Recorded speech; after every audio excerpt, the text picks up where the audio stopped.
Welcome back to the Dough World of Money podcast. I'm your host, Rob Berger. Today in episode 362, we're going to talk about inflation, a lawsuit against Dave Ramsey and what we might learn from it, and how to think about expense ratios inside a retirement account at work, like a 401k, a 403b, or even a 457 plan.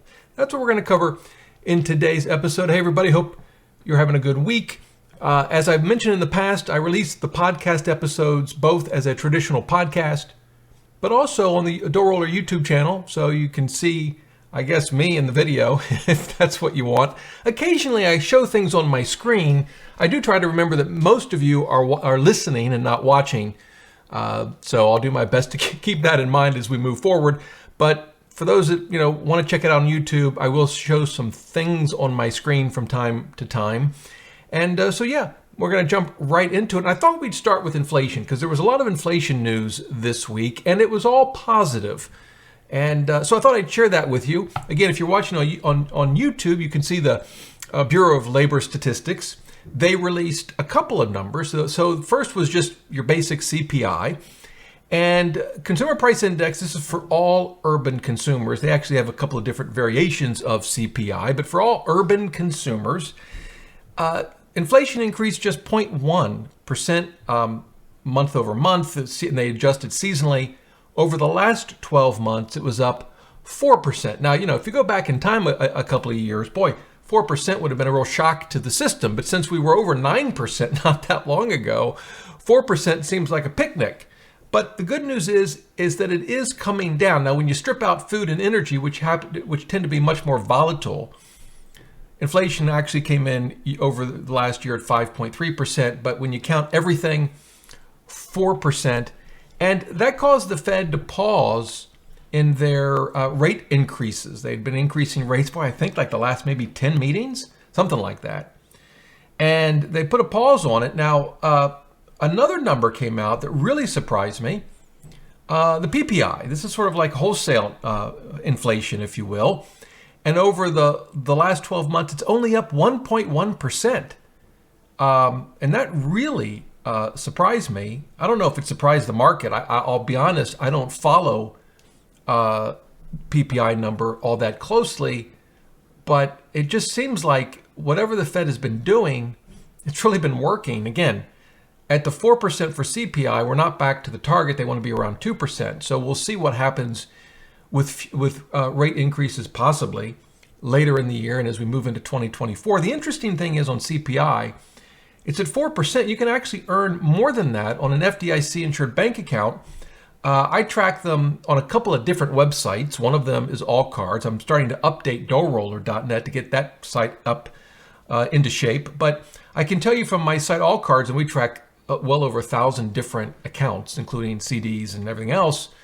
Savings accounts for FDIC-insured banks are coming in at over 5%.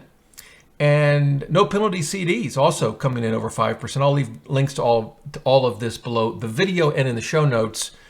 But you can actually earn more at the moment from an FDIC-insured bank account than inflation. Now, that's, I think, for the most part unusual, certainly in recent times.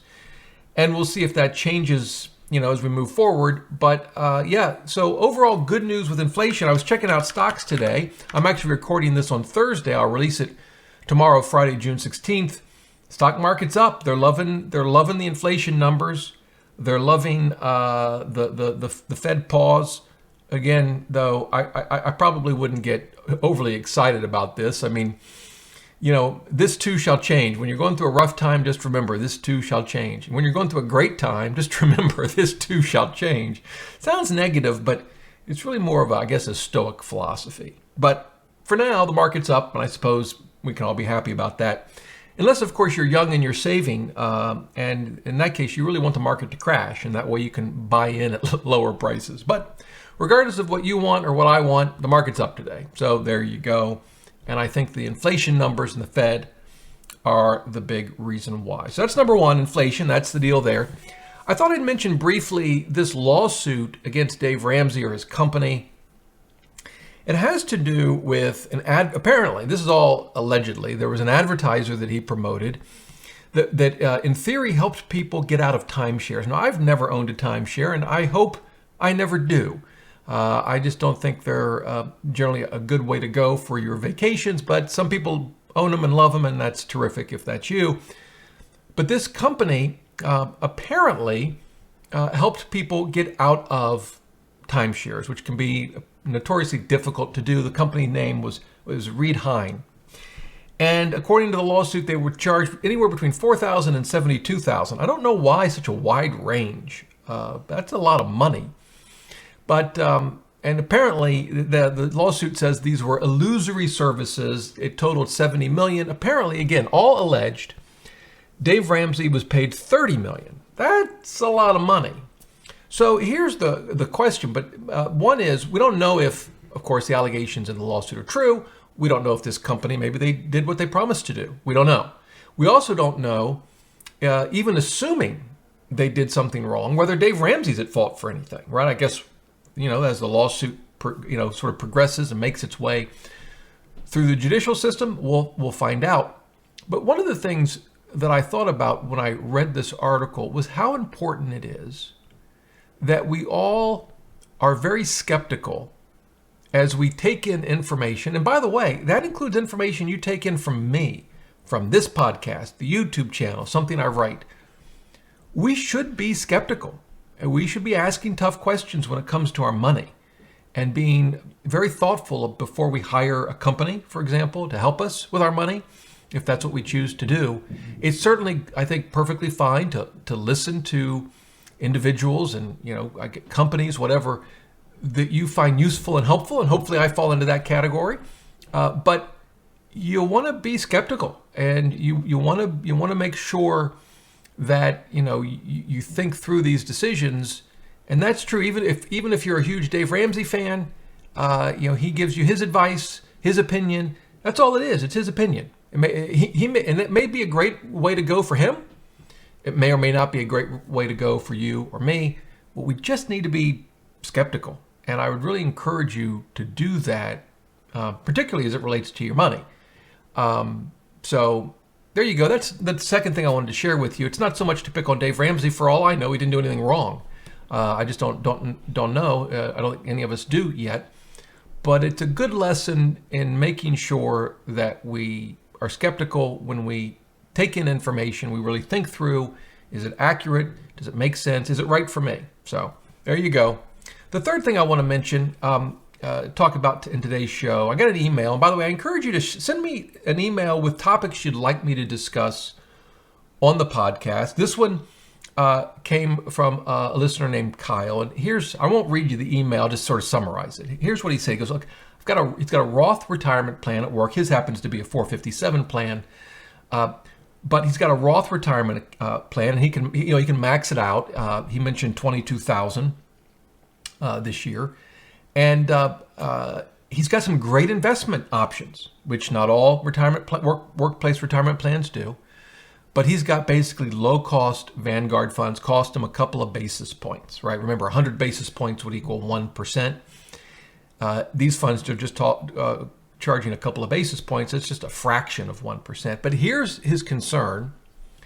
The account itself charges 25 basis points. That's 1/4%. So his all-in costs are about 28 basis points, just over 1/4%. And he wants to know, he says, look, I read your book, Retirement for Mom and Dad. I understand the importance of keeping our fees low. Are these fees too high?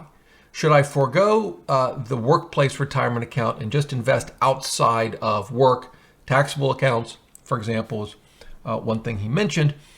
And so I thought it was a great question. First of all, I applaud Kyle for being so concerned about investment costs. We all need to understand what our investments are charging us. If we have a workplace retirement account, are there any fees associated just with the account? If you're using someone to manage your investments, what are their fees? And I talk to people and I ask them, friends, family, they tell me they've got someone managing their investments or they've got some mutual funds in a 401k. And I'll ask them, well, what are the fees? And they don't know. So step one is to make sure you know. And Kyle's done that. And I think it's terrific. Then the big question is it too much? Well, we'd obviously like to not pay the 25 basis point account fee. But having said that, my gut tells me that all in a 28 basis point fee is still low enough to make this Roth account worth it, particularly given that he can save a lot more in this Roth account than he could if he just went out on his own, say, and opened up a Roth IRA, assuming his income doesn't prohibit him from contributing to a Roth IRA. He could save a lot more. Now, of course, he could do both, but his kind of question is either or. And I think the benefits of saving that much more in a Roth are certainly enough to outweigh that extra 25 basis point fee. Now, he could, of course, do the math and calculate it out, but I would be very, very surprised if that fee wasn't worth the cost, given how much more he can save inside a Roth 457 plan at work. Now, one tool you can use, and I'll leave a link to this in the show notes and below the video, is a tool like Empower. It used to be called Personal Capital, and it's free. You can connect all your accounts, but the thing I like about it is they have a fee analyzer. And so what it knows is it will automatically bring in all of your mutual funds and ETFs. It can do it from a workplace retirement account, an IRA, a brokerage account, whatever. It can bring them all in. It knows the fees that the individual mutual fund or ETF charges. You can then add in any additional fee, like an investment manager, advisor, if you hire one, or in Kyle's case, the 25 basis points from his workplace retirement account. And it will show you in dollars what that will cost you over time. And I think that's probably the starting point. Now, in his case, you would then want to compare it to a scenario where you didn't invest at work. Maybe you just maxed out a Roth IRA, or if you don't qualify, you go just to taxable accounts, where your expense ratios are going to be lower, but you're not going to get the tax advantages that you do with the Roth. And so that you're going to sort of have to calculate by hand, but I don't think it'd be that difficult in a simple Excel spreadsheet. Again, I would be really, really surprised if the workplace Roth account wasn't worth that extra 25 basis points. If the fees were significantly higher than that, then that might raise an issue.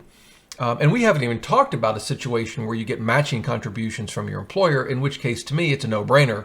The matching contributions are going to make that 25 basis point fee worth every penny. Of course, one possible scenario there is you contribute just enough to get 100% of the match, and then you perhaps max out a Roth IRA if your income doesn't prevent you from doing that. So there are a couple of different strategies you could take. And again, I think at the end of the day, you just have to do the math. Personal Capital, or now it's called Empower, I think can help. But at the end of the day, Kyle, I'd really be surprised if that Roth at work isn't worth the extra 25 basis points, as much as you may hate to pay it. And of course, by the way, when you leave the job, I wouldn't keep paying it, right? I would personally roll it over into a Roth IRA, and that way that 25 basis point fee would stop. So there you go. That's my take on it. Again, I encourage everybody, shoot me an email, dr@doorroller.net, and ask your questions. I'll do my best to get to as many of them as I can in future episodes of the podcast. Also, I have started recording videos on the Door Roller YouTube channel. I'll leave a link to it in the show notes of this episode, but I did one today on what I think is one of the easiest budgeting methods out there. It's called the one number budgeting method. And so that was sort of my first non-podcast video on the Door Roller YouTube channel since buying back doorroller.net and this podcast and the YouTube channel. But I'm going to do many, many more in the days, weeks, and months to come. So check that out if it's of interest to you. Well, there you go. Those are my three things for the day. Inflation, the Dave Ramsey lawsuit, and Kyle's question about expenses in a workplace retirement account. Hope you have a great week. And until next time, remember, the best thing money can buy is financial freedom.